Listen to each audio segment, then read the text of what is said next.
Hi everyone, welcome to day 5 of Emotions and Essential Oils for the Family. And I want to talk a little bit about something slightly different today, which is not exactly about an emotion itself, but more really about how to create the best kind of environment to allow emotions and connection to happen. If there was one thing that I think is seriously lacking in today's society and within our nuclear families and our relationships, and that is the ability to listen and to be heard. Tell me how many times, or have a think about how many times you've been in a relationship, either with a spouse or somebody you love or with a parent, and you haven't felt heard. Like they're not listening. Doesn't matter which way round you try and shift and shape and change what you're saying, you're not listened to, you're not heard, and you leave the conversation ultimately believing that all that person wanted to do was to get their own point across. Can you feel that? Can you feel how empty that feels, how hollow, how disconnected, how it then makes that relationship about only one person and not about a connection and a communication with each other? It's a really profound experience to be heard, even if the other person doesn't agree with you. But for them to say, I am listening, I am fully here with you, and I am taking every single thing that you're saying on board. To not get reactive, to not let all of that emotion feel like you have to justify where you're coming from or what you're doing or how you're being, or try and reshape or shift or change what they're saying to make it feel more pleasant or palatable for you or for the person that's hearing you. What I want to create are relationships within ourselves and within our environments that feel safe. Safe in order for us to be able to express our deepest emotions and to be heard. And I'm getting really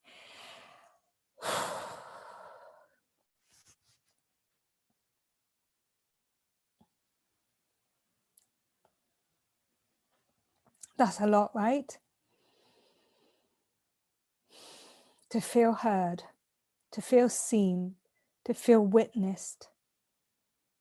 And yes, you can argue that the person that needs to hear, witness, and be seen first is your relationship with you, for sure. And that's why we do the inner child work, which you can find some information on that on my Teachable with the Flourishing Foundations Academy. You can, and I'll put a link under here, under this video. But what I'm also interested in is creating safe spaces within our relationships where people can come to us and feel really seen and really heard. Those places that do not allow that create shame, guilt, fear. They fuel these feelings and emotions. They fuel them and make them bigger and make them greater. And then they create disconnection between each other and ourselves. And it's one of the places and the roots where addiction can come from. Addiction to suffering, addiction to alcohol, addiction to sex, addiction to the need of connection, that desire for something greater, that desire just to be acknowledged, accepted exactly as we are, unconditionally loved. The aim of today's video is to highlight the importance of listening with the aim of a heart connection, intimacy. The first time I heard somebody say into me see. I was like, yeah, exactly. That's how that works. Of course, that makes total and utter sense. But we're so scared of having the parts of ourselves that feel vulnerable to be seen by ourselves and each other, that we stop listening because we're constantly defending, constantly projecting. And I want us as the new era of people on this planet right now who are creating radical change, not only for ourselves, but for our families, our friendships, our relationships, to learn what it feels like to be seen and to be heard. Because when we are, we feel accepted, we feel respected, and we feel loved. We feel loved by those around us. Can you feel how much of a transformative experience that can be to say, look, it doesn't matter what you've done. There's literally nothing that you could do to me or do in this situation, in this experience that could possibly stop me from loving you. I have boundaries. We can explore your feelings and your motivations to what's led you and caused you to create this moment together. Let's explore your feelings. Let's find ways to help you. Let's find ways to create this connection between you and me again, because I'm offering you a safe space. I'm offering me a safe space to know that it's all okay. All emotions, all feelings are completely and utterly allowed.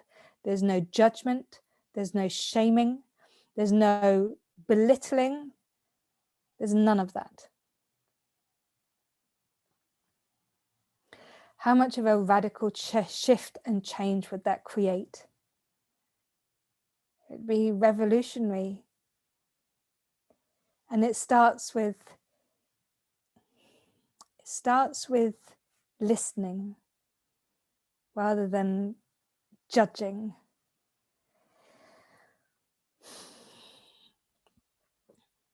I think men have a harder time with being heard, potentially. I mean, I've struggled with being heard. And whilst we don't necessarily need to go down that rabbit hole, I just want to highlight the fact that this is an across-the-board experience. That nobody is wrong, nobody is right. We're all having our individual experiences, but what we can do to create deep connection is start to listen to each other. And it starts early within our families. It starts really early. I remember when my son, when he got into diggers and dump trucks and excavators, and he was so passionate about it. So utterly passionate, and he would want to come and talk to me about it. And I can remember just being like, good grief, there's no part of me that is interested in learning every single name of the construction vehicles that you're so passionate about. And yet I had the foresight at that point to recognize and realize that how the relationship happens when he comes to me and he says, this is what I'm interested in. Mummy, what are you going to do? How are you going to receive this information? Sets the scene for later on when it really matters. When he really has something that he wants to talk to me about, and he knows that no matter what, I will listen, even if it's Minecraft, even if it's goodness only knows. There's so many things that that don't float my boat that he wants to talk to me about. And yet if I want him to listen to me, I need to also be the one listening to him too. And it's not always easy. Goodness, it's not always easy. But I'm very, very clear that what I want to create within every single one of my relationships is connection, a deep, heartfelt, safe and loving connection. And if we don't listen to each other, then that's not going to happen. And also, how many of us truly have grown up feeling alone? And yes, we are born, you could argue, alone. We will die alone. It's just, this life is our relationship between me and me, you and you. And to be fully comfortable with yourself when you're on your own, in your own space, that's an art. And that's something that's a really healthy thing to be able to cultivate. But it doesn't mean you have to feel alone. And for some of us, we create opportunity for connection with the universe, with our guides, with our higher self. And so we have this spiritual connection that feels deeply nourishing. And then there's also the connection we have with ourselves that feels wholly validated and satisfying, because we know that we're happy within ourselves. But we can encourage that experience within our children and our community by listening, by saying, I see you and I hear you, and therefore by that very act, you matter and you are important. And then when the chips are down, when things happen, you can ask for help, and you know that somebody is going to be there for you.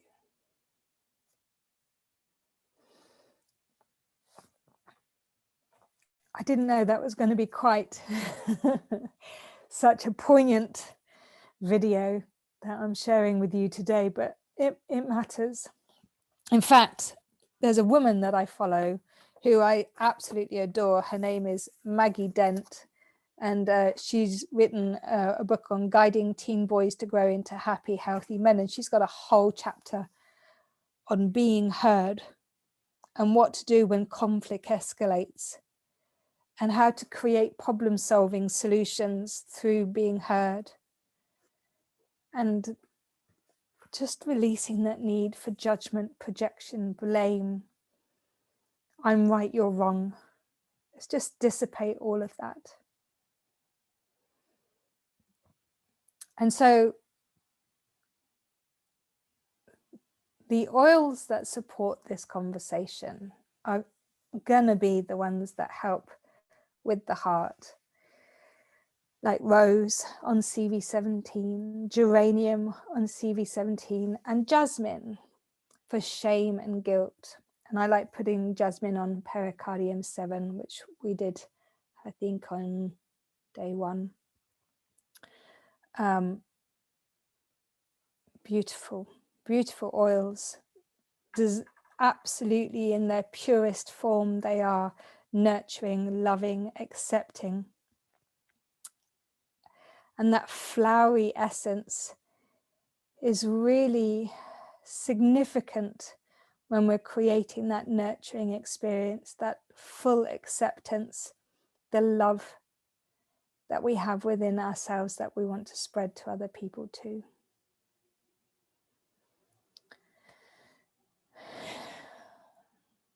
Let's be the change that we want to see in this world. Let's role model the types of feelings and the types of behaviors that are going to significantly and positively create change within our close relationships and our families and in society. If this video resonates with you and speaks to you, please leave a comment, share with your friends, share with your loved ones, and let's start listening to each other from the depths of our hearts. Thank you.